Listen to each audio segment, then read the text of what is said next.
एक मुस्लिम एमपी को बकवास, गंदगी, गाली देता है, एक एक बात, मैंने क्या क्या बात बोलता है। लोग कह रहे हैं नहीं पार्लियामेंट में नहीं बोलना चाहिए था। अच्छा, पार्लियामेंट में नहीं बोलना चाहिए था? वो लेकिन उसकी जबान खराब थी। अच्छा, जबान खराब थी? अरे ये तो अवाम का नुमाइंदा है ना, तुमने इसको वोट डाला। जब अवाम इतने लोगों को मार रही है, जुनैद नसीर को जला रही है, नूह में घरों को 300 साढ़े 300 घरों को बगैर कानून के ड्यू प्रोसेस को फॉलो किए घरों को तोड़ दिए, धर्म संसद में गालियां दी जाती हैं मुसलमानों को, रेप की धमकियां दी जाती हैं, तो ये तो तुम्हारा नुमाइंदा है। उसने गालियां दी, अच्छी जबान इस्तेमाल नहीं की।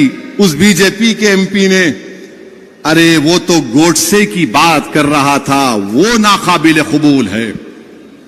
हम तो रोज सुन रहे हैं ना इनको गाली। मैं जानता हूं, मेरी उम्र 8-9 साल या 10 साल की थी, हमारा घर हैदरगुड़े में था, पुराना घर। वहां पर हर कोई आरएसएस के लोग, जब कोई जुलूस होता तो हमारे घर के पास आकर पुकारते, सलाहुद्दीन अवैसी कब्रिस्तान या पाकिस्तान। मैं और अकबर, हमारे एक ताया वहीद भाई जो बड़े ताकतवर थे, उनके साथ बैठते थे। वहीद भाई लकड़ी लेके भागते, ये 25-30 फीट छोड़ के भागते। हम सुने, मैं सुना हूं मेरे कानों से, आज मेरा बेटा सुन रहा है ये। मैं समझा कि शायद मेरी जिंदगी में खत्म हो जाएगा, मगर मेरी औलाद सुनेगी, आप सुनेंगे, बच्चे सुन रहे हैं। याद रखो मेरी इस बात को, एक दिन आएगा जब भारत की पार्लियामेंट में किसी मुसलमान का मॉब लिंचिंग हो जाएगा। वो दिन दूर नहीं है, अब वो दिन दूर नहीं है। क्योंकि हिटलर की जब हुकूमत थी तो हिटलर की हुकूमत में लिखा जाता था, यहूदियों से बच के रहो, ये जर्मनी के लिए खतरा है। आज यहूदी लफ्ज को निकाल दो, मुसलमान लिख दो उस पर। हमारे देश के वजीर आजम, कहां गया आपका सबका साथ, सबका विकास, सबका विश्वास? अरे नरेंद्र मोदी जी, जो आपके एमपी ने मुसलमानों के बारे में जो बकवास बकी है, मेरी आपसे गुजारिश है कि उसका चैलेंज करके आप अरब ममालिक के अपने हुक्मरानों को भिजा दो, या हबीबी इस तरह का हम इससे सलूक करते देखो मुसलमानों से, बुझाओ। क्या नरेंद्र मोदी अपने एमपी की स्पीच का अरबी में ट्रांसलेट करके मोहम्मद बिन सुल्तान, मोहम्मद बिन जैद को भिजाएंगे? आप भिजाएंगे उनको? बताओ देश के वजीर आजम। क्या तुर्की के अर्दोगान को भिजाओ? देखो हम इस तरह भारत की नई बिल्डिंग में हमारे पार्टी का एमपी ने मुसलमानों को इस तरह कहा है। देश के वजीर आजम कुछ नहीं बोलेंगे। जुनैद नसीर मर गए, वजीर आजम मुंह नहीं खोलते। ट्रेन में 3-3 मुसलमानों को नाम पूछकर गोली मार दी गई, वजीर आजम कुछ नहीं बोलेंगे। पीटा जा रहा है, सतारा में मारा गया, कुछ नहीं। अरे सतारा में तो जो बच्चा शहीद हुआ, अरे देवेंद्र फडणवीस तुम्हारे आदमी ने जुलूस को निकाला था। तुम होम मिनिस्टर रहकर तुम्हारा आदमी सतारा की मस्जिद में घुसता है माप को लेकर। कैसे होम मिनिस्टर हो तुम देवेंद्र फडणवीस?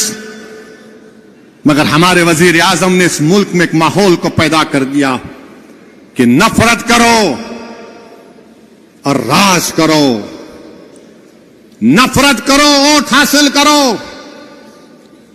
नफरत करो सत्ता हासिल करो, इस्लाम को गाली दो, जीत जाओ इलेक्शन, इस्लाम को गाली दो और प्राइम मिनिस्टर, सीएम, मिनिस्टर बन जाओ, मुसलमानों को पीटो और इख्तिदार पर आ जाओ।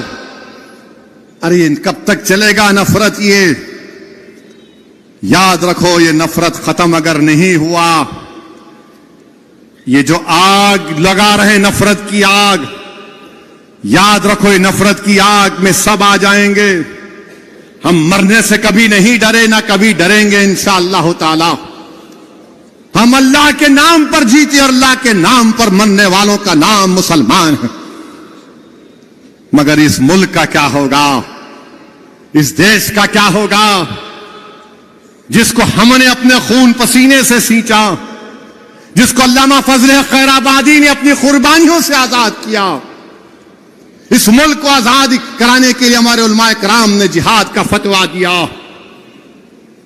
मौलवी अलाउद्दीन, मौलवी इस्माइल काला पानी की सजा काटे, मगर आज देश की पार्लियामेंट में गाली दी जा रही है और बीजेपी सिर्फ उसको नोटिस देती है, लव लेटर देती है। मैं पूछना चाहता हूं देश के प्रधानमंत्री, अगर यही बात कोई आपके बारे में करता तो क्या होता आज इस देश में? बोलो वजीर आजम, अगर कोई ये अनाप शनाप गंदगी आपके बारे में कोई बोल देता तो क्या करते आप? आपकी पार्टी के लोग बंद मनाते, बोलने वाले के घर को जला देते।